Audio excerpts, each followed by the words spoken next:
खुलुमबाय बयनिसिमबो नोंथांमोननि थाखाय माखासे खौरांफोर लानानै फैलायबाय आरो चेनेलाव गोदानब्ला अननानै चेनेलखौ साबस्क्राइब खालामनानै लादो बेल आइकनखौ इलाव होनानै ला जाहाथे नोंथांनाव सिगां नटिफिकेसन सहैग्रोयो। दानिया खोनासंलांदो।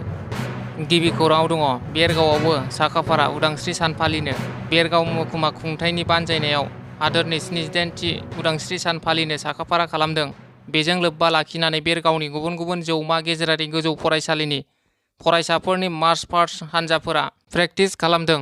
बेरगाव महकुमा पेरेड ग्राउन्डआव रैखाथि हान्जा आरो हायुं खुंथाय आफादा गासै बिथिङावनो साग्रिद खालामजोब्बाय होनना फोरमायदों बेरगाव महकुमा बेंगिरि रिंखां मुसाहारिया। नैथि खौराङाव दङ गसाइगावनि श्रीरामपुराव आसाम ग्रामीण बिकास बेंकआव जाख्ल'नायनि अजद थिखांदों। सरकारनि अनसुंथाइनि मुङाव थगायनानै लाख लाख रां जाख्ल'दों माखासे दुथां सुबुंफोरा। गसाइगाव महकुमानि श्रीरामपुराव थानाय आसाम ग्रामीण बिकास बेंकआव सरकारि अनसुंथाइनि मुङाव गोबां लाख रां जाख्ल'नायनि अजद थिखांदों। अजद दैखांनाय बायदिब्ला थमास बरगयारी आरो रनेन हाज'वारी मुंनि सुबुङा गामि गामि थांनानै मानसिफोरनि न' थांनानै एकहालेन सरकारनि 15,000 रां अनसुंथाइ फैदों होननानै थगायनानै भटार कार्ड, आधार कार्ड आरो पान कार्ड लानानै थाङो। बिनि उनाव गासैबो फोरमानलाइफोरखौ दिलीप नार्जारी मुंनि सासे मानसिनो गथायहैयो। माखासे साननि उनाव बे सानै फान्दायगिरि थमास आरो रनेन हाज'वारीया मुंजों लोगोसे डकुमेन्ट हरनाय सुबुंफोरखौ श्रीरामपुर आसाम ग्रामीण बिकास बेंकआव लानानै थाङो आरो गासैबो लेखा बिलाइफोराव सहि होहोनानै आखायाव 5,000 रां गथायनानै होयो। 15,000 रां बुंनायनि उनावबो 5,000ल' हरो थगायसुला थमास, रनेन आरो दिलीप मुंनि सुबुंफोरा।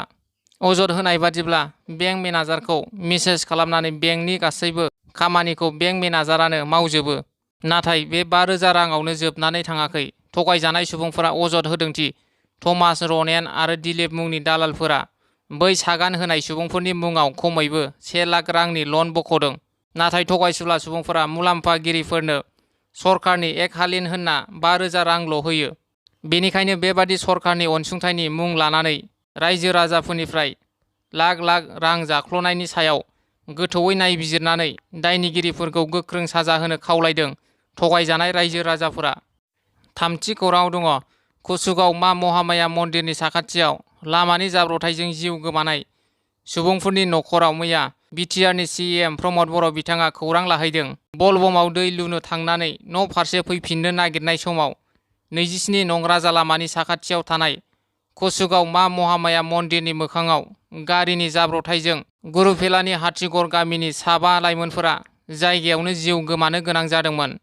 बे जिउ गोमाजानाय दुखुथिया न'खराव मैया बिटिआरनि गाहाय मावफुं सोद्रोमा प्रमद बर' बिथांजों लोगोसे मावफुं सोद्रोमा उकिल मुसाहारि बिथांमोननि मोनसे हान्जाया खौरां लाहैयो। खौरां लाहैनायजों लोगोसे गासैनिबो गोथार सारादुखौ बिटिआरनि मावफुं सोद्रोमा उकिल मुसाहारि बिथांखौ रायजो राजाफोरखौ लानानै खौसेयै मावफुंनाय जागोन होनना बुंथियो बिटिआरनि सीएम प्रमद बर' बिथाङा। बेजों लोगोसे फैगौ समाव दुखुथिया न'खरखौ सरकारनि फारसेनिफ्राय थाबैनो मदद होनाय जागोन होनना बुंथिबावो। ब्रैथि खौराङाव दङ आफादनि मुङाव रां दाबिनायनि सायाव अजद। उदांस्रि साननि साननै सिगां अफु आली उर्फे जाकिर आली मुंनि सासे सेंग्राया मुंख्लं नोगोर दिखियाजुलियाव सिनाय मोनै आफादनि मुङाव रां दाबिनानै सासे फालांगिरिखौ अनागारि खालामदों। भुगिनांनाय गलादारा गोख्रों फिनजाथाय फोरमायदों। दायो गलादारा अफु आली उर्फे जाकिर आलीनि हेंथायै दिखियाजुलि पुलिस थानायाव एफआइआर होबाय होनना गलादारा बुंथियो। बाथि खौराङाव दङ चिरां जिल्ला रुनिखाता ओनसोलनि रायजो राजाफोरनि थाखाय गोजोनथाव खौरां।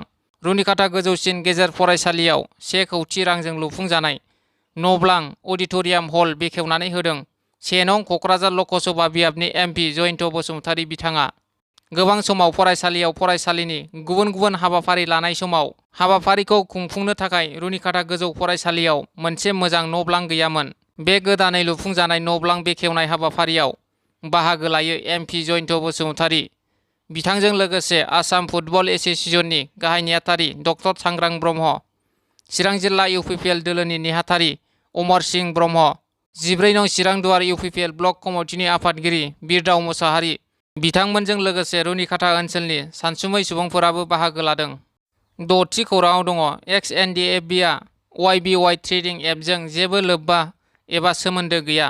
नर्थ इस्टनि रिजियनेल मेनेजार मनिराम बसुमतारी बिथाङा बारग' एनडिएफबिजों जेबो सोमोन्दो गैया। धेकियाजुलियाव YBY ट्रेडिं एपखौ लानानै बारग' XNDBआ लाबोदों एबा लोब्बा दं होननानै सोंखारिलायबाय थानायखौ लानानै मैया मिरु इउनाइटेड फरम XNDBनि लिंथुमगिरि सनजित बसुमतारी लोगोसेनो मिरु इउनाइटेड फरम XNDBनि लेङाइ आफादगिरि गपाल राभा बिथांमोना धेकियाजुलि प्रेस क्लाबाव खौरां बिजोंनि गेजेरजों गुवारै खेंफोरथि होदों।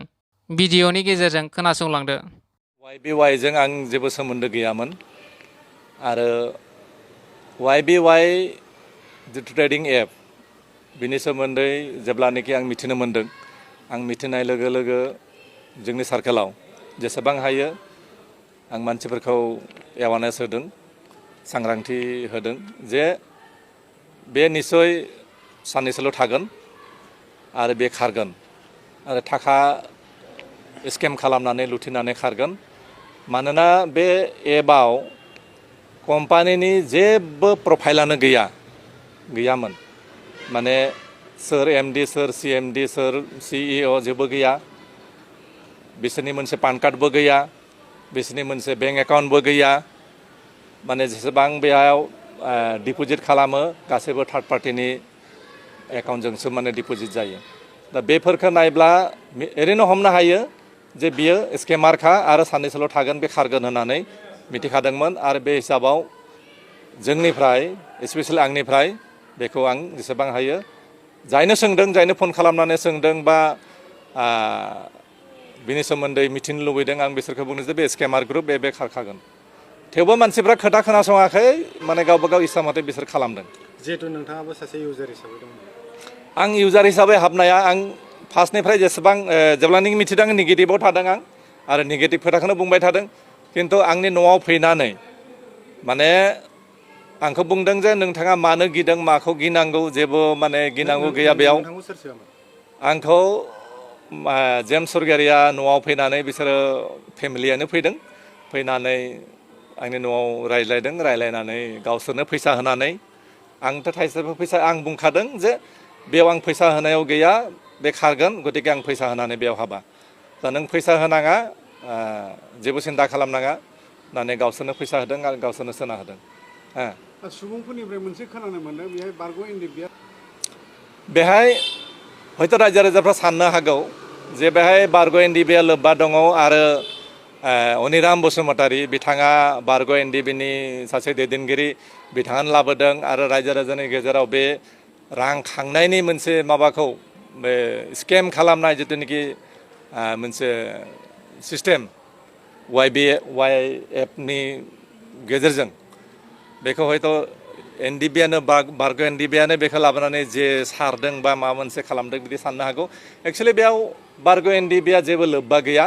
आरो जाय नर्थ इस्टनि रिजनेल मेनेजार YBYनि बिथां अनिराम बसुमतारी, बिथाङा NDBनि सोद्रोमा नङा।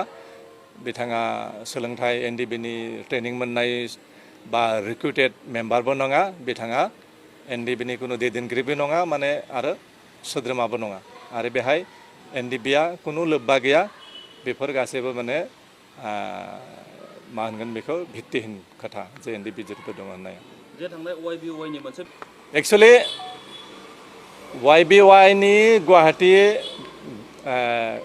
ग्रीनवुड्स रिजर्टआव बेबायदि मोनसे प्रग्राम जागोन होननानै सिगांखालि मोनायाव आंखौ सासे YBYनि इउजार बिथाङा आंखौ बुंदों, साराबोथौ बेहाय गारि, बाइक, मबाइल फन डिस्ट्रिबिउसन खालामनाय जागोन, राननाय जागोन, थांबा मोजां मोनगोन। थांनोबाथ' ओरैनो नायनानै फैनो हागोन। जों माने नोंथाङा जेबो माबानाय गारि गाखोनो थांनांगौ आरो जों लाना फैगोन, खालि नोंथाङा नायनानै फैबानो जाबाय। बे हिसाबै बुंदों आं, बे हिसाबै खामानिबो गैयामोन, दे नायना फैनोसै बार' नायनो होननानैसो थांदोंमोन आं। खिन्थु बेहाय जायनोखि एनाउन्सार, माने प्राइज डिस्ट्रिबिउसन खालामनायनि उनाव हलाव जेब्लानोखि मिटिं खालामदों, गासैबो लेक्सार होनायनि उनाव आंखौबो बे एनाउन्सारा, माने बे मिटिंनि कन्डाक्ट खालामग्राया बिथाङा बुंबाय जे गोपाल राभा आमार माजत उपस्थित আছে, तेखेतेও মানে दुआखार कब लागे।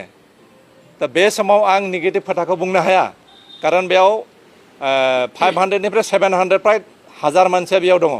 आरो बिसोरो माने पुरा माने उत्सायाव दङ जोसाव दङ गतिके बे समाव जुदि आं नेगेटिभ खोथा बुंना होयो गासैबो आंखौ माने गाज्रि माबाजों नायगोन आरो हयथ' बे समाव आं नेगेटिभ खोथा बुंब्ला हयथ' सोरबा जुथा सेन्देलबो माने खुबैनो हानाय बेबायदि कन्डिसन माने ना गतिके आं बे समाव बे मुहुर्तआव आं जे बे स्केमार ग्रुप बा खारगोन रायजो राजाखौ थगायगोन बे खोथाखौ आं बुंनो हायासै आं जास्ट क्रिप्ट' कारेन्सिनि सोमोन्दै क्रिप्ट' कारेन्सिनि जिखिनि आं माने सामान्य नलेज दङ बे क्रिप्ट' कारेन्सिनि सोमोन्दैसो आं बुंदों जे क्रिप्ट' कारेन्सिया मा सनाव फैदोंमोन माबायदि सोलिदों आरो क्रिप्ट' ट्रेडिंस बे सोमोन्दैसो आं बुंदों आं जे YBY खौ माने प्रमट खालामनाय हिसाबाव आं खोथाखौ बुङाखैमोन जितु नोंथाङाबो सासे आंबो भुक्तभोगि आंबो स्केमार खालामजाबाय हमना ला बेबायदियानो खोथाया नोंथाङा गसरफोर थिसनगोन नामा पुलिस थानाफोराव आं बेखौ आं सानाखै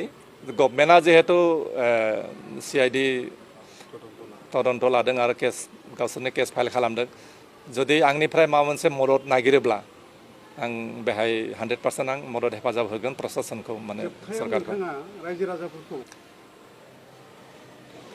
आं बेखौनो बुंनो सानगोन जे बेबायदि बे खेबल' नङा गोबां बार फैयो बहुद बार फैदों बेबायदि एप्स माने स्पिक एसिया फैदों बेनिफ्राय इटाब फैदों बेनिफ्राय माबा माबि गोबां धरननि माबा फैयो जेरावनोखि थाब फैसा मोननायनि माबाखौ नुयो होमबानो बर'फ्रा बारसोमथारो बेबायदि खालामनाङा बेनि सोमोन्दै एसे नलेज थानांगौ आरो हरखाबनो धोनि जानाय थाबनो फैसा खामायनाय बेफोर मेन्टेलिटिखौ गारनांगोन एसे सांग्रां जानांगोन आरो नलेज थानांगौ बुस्थुखौ नायनानै मोजां स्टाडि खालामनानै जेरावनोखि थाब फैसा मोननायनि माबाखौ नुयो होमबानो बर'फ्रा बारसोमथारो बेबायदि खालामनाङा बेनि सोमोन्दै एसे नलेज थानांगौ आरो हरखाबनो धोनि जानाय थाबनो फैसा खामायनाय बेफोर मेन्टेलिटिखौ गारनांगोन एसे सांग्रां जानांगोन आरो नलेज थानांगौ बुस्थुखौ नायनानै मोजां स्टाडि खालामनानै आरो बेहाय प्रफिटेबल नंगौना नङा आरो बिनि प्रफाइलफोरखौ चेक खालामनांगौ नायनांगौ जे गभर्नमेन्ट्स डकुमेन्ट्स सार्टिफाइ नंगौना नङा सेबिनि सार्टिफाइ बा रिजार्भ बेंकनि सार्टिफाइ बा जेसेबां माने डाइरेक्ट सेलिं कम्पानि दङ डाइरेक्ट सेलिं कम्पानिनि 2016आव मोनसे गाइडलाइन होदों बे गाइडलाइननि आन्डाराव गोग्लैनो गोग्लैया बेफोरखौ नायनानैसो एसे बिजिरनानैसो जुदि मावनो गोसोब्ला माने गासै बुस्थुखौ बिजिरना नायनानै गभर्नमेन्ट सार्टिफाइफोरखौ सेबिनि रिजार्भ बेंकनि बेनिफ्राय डाइरेक्ट सेलिं कम्पानिनि जेफोर माने सार्टिफिकेट थायो गथै प्रफाइलफोरखौ चेक खालामनानै बिदि गोसोबा खालामजायो खिन्थु बेफोरबायदि जेबो गैयै YBY आवथ' माने कुनु प्रफाइलानो गैया सोर MD सोर CMD सोर माबा बहा अफिस दङ मबाइल जितुनिखि बिसोरनि YBY अफिसियेल चेनेल फेसबुक माबा WhatsApp चेनेल बेहाय कान्ट्रि कड मबाइलनि कान्ट्रि क'डफ्रा बांसिनानो हंकंनि 852 बा हंकंनि माबा हंकं बेफोर हंकंआनो जा दुबाइआनो जा हंकं दुबाइनि नाम लानानै जोंनि गेजेराव हाबो आरो स्केम खालामो हंकं दुबाइफ्रा गासैबो स्केमारनि घाटि गोजा बे जितु हंकंनिफ्राय फैगोन बा दुबाइनिफ्राय फैगोन गासै बुस्थुफ्रानो स्केमार गोजा बुस्थुआ माने स्केम